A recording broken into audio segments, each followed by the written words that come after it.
గతవారం మనం శ్రీమన్నగర నాయిక అంటే ఏంటో చూసాం కదా.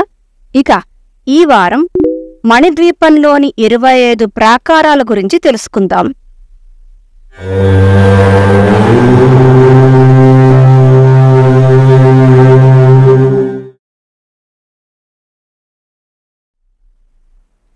మణిద్వీపంలో 25 ప్రాకారాలున్నాయి.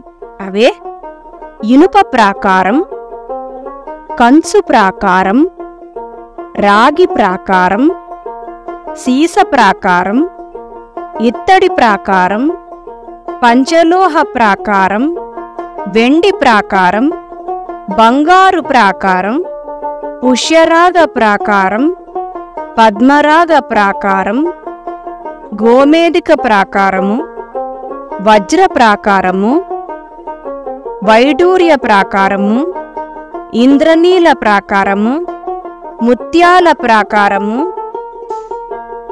మరకత ప్రాకారము, పగడ ప్రాకారము, మాణిక్యరత్న ప్రాకారము, సహస్ర స్తంభ మంటపము, మనస్సాలము, బుద్ధిశాలము, అహంకారశాలము, సూర్యబింబశాలము, చంద్రబింబశాలము మరియు శృంగారశాలము.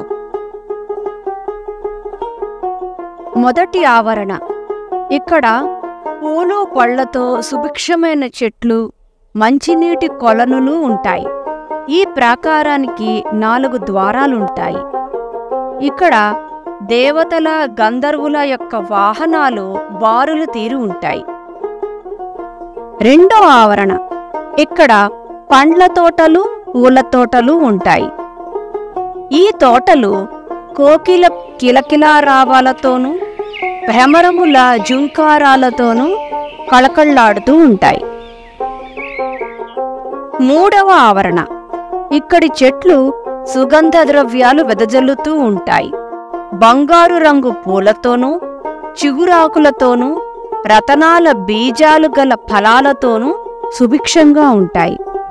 ఇక్కడ వసంతుడు పుష్పాసీనుడై ఉంటాడు.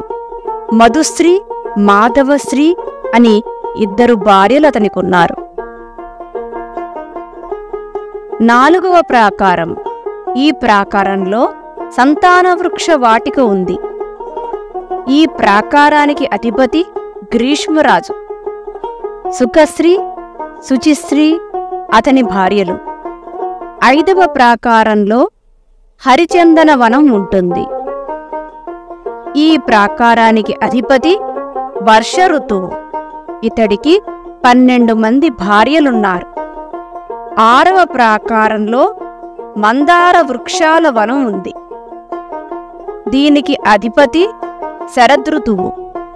ఇష్టలక్ష్మి, ఊర్జలక్ష్మి అనే 2 భార్యలు ఇతనికి ఉన్నారు. 7వ ప్రాకారంలో పారిజాత వనమున్నది. ఈ ప్రాకారానికి హేమంతుడు అధిపతి. ఇతనికి సహస్రీ, సహ్యశ్రీ అనే 2 భార్యలున్నారు. దేవీ వ్రతం ఆచరించే సిద్ధులు కూడా ఇక్కడుంటారు. 8వ ప్రాకారంలో కదంబ వృక్షాలుంటాయి. దీనికి అధిపతి శిశిర ఋతువు. తపశ్రీ, తపస్యశ్రీ అనే 2 భార్యలు ఇతనికున్నారు. ఇక్కడ సిద్ధులు కూడా ఉంటారు. 9వ ప్రాకారం ఎర్రని పుష్య రాగాల కాంతులతో ప్రకాశిస్తూ ఉంటుంది.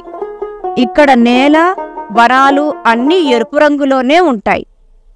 ఇక్కడ 8 దిక్కులయందు ఇంద్రాది దేవతలుంటారు. 10వ ప్రాకారం పద్మరాగాల ప్రాకారం. ఇక్కడి నేల, నింగి అంతా ఎర్రగానే ఉంటుంది. ఈ ప్రాకారంలో చతుషష్ఠి కళలు శక్తి స్వరూపాలై ఉంటాయి.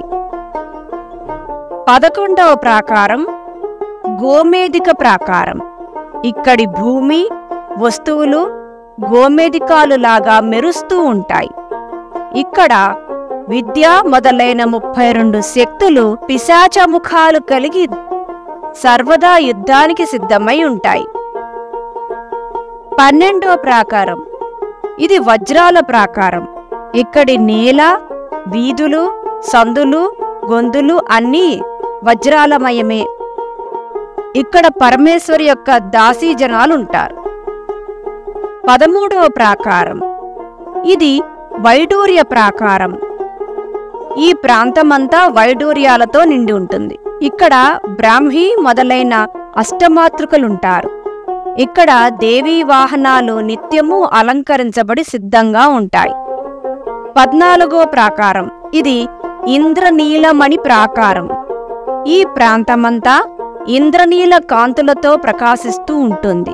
ఇక్కడ 16 దళాలు గల మహాపద్మం ఒకటి ఉంది. దాని దళాలయందు నల్లని రంగుతో ఆయుధాలు ధరించిన శక్తులు ఉంటాయి. 15వ ప్రాకారం. ఇది ముత్యాల ప్రాకారం.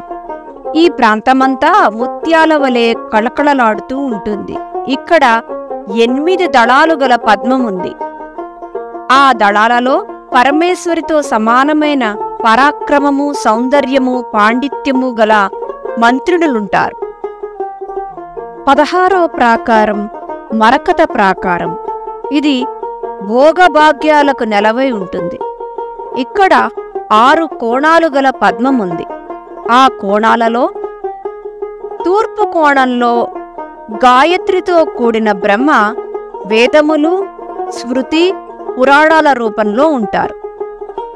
నైరుతి కోణంలో సావిత్రి, విష్ణువు నివసిస్తూ ఉంటారు.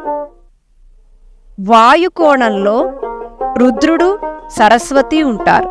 ఆగ్నేయ కోణంలో లక్ష్మీ సహితుడైన కుబేరుడుంటాడు.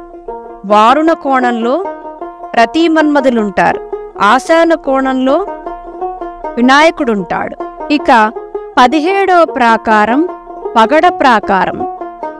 ఇక్కడ భవనాలన్నీ పగడాలు వలె మెరిసిపోతూ ఉంటాయి. ఈ ప్రాకారంలో పంచభూతాల మీద అధికారం గల శక్తులుంటాయి. 18వ ప్రాకారం రత్న ప్రాకారం. ఇక్కడ ఆమ్నాయ దేవతలు, దశమహావిద్యలు, సప్తకోటి మంత్రాలు ఉంటాయి. 19వ ప్రాకారం సహస్రస్తంభ మంటపాలుండే ప్రాకారం. 20వ ప్రాకారం మనస్సాలము. ఇక్కడ అమృతేశ్వరి ఉంటారు. 21వ ఆవరణలో కురుకుల్లాంబ ఉంటారు. 22వ ఆవరణలో చతుష్మతి, ఛాయాదేవి సమేతుడైన మార్తాండ భైరవుడుంటాడు. 23వ ఆవరణలో నక్షత్రాలతో కూడిన చంద్రుడుంటాడు. 24వ ఆవరణలో శృంగారశక్తి సహితుడైన మన్మధుడుంటాడు. ఇక్కడే చింతామణి గృహం కూడా ఉంటుంది.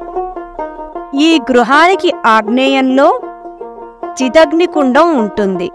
నైరుతిలో శ్రీచక్ర రథం ఉంటుంది. వాయువ్య దిశలో గేయచక్రం, అందులో మంత్రిని శ్యామలాశక్తి ఉంటుంది. ఈశాన్య దిశలో కిరిచక్ర రథం, అందులో దండనాయిక వారాహి ఉంటారు. చింతామణి గృహానికి 4 ద్వారాలుంటాయి. ఆ ద్వారాలలో ఆమ్నేయ దేవతలుంటారు. వచ్చే భాగంలో చింతామణి గృహాంతస్థ అంటే ఏమిటో చూద్దాం. చూశారు కదండి ఈరోజు వీడియో. ఈ వీడియో మీద మీ అభిప్రాయాన్ని కామెంట్ల రూపంలో తెలియజేయండి. మీకు ఈ వీడియో నచ్చినట్లయితే లైక్ చేయండి. మరింత మందితో ఈ సమాచారాన్ని పంచుకోవాలనుకుంటే షేర్ చేయండి. అలాగే మొదటిసారి మా వీడియోని ఎవరైనా చూస్తున్నట్లయితే సబ్స్క్రైబ్ చేయడం మర్చిపోకండి. మళ్ళీ వచ్చే వీడియోలో కలుద్దాం. అంతవరకు మీ వద్ద సెలవు తీసుకుంటోంది మీ మానస.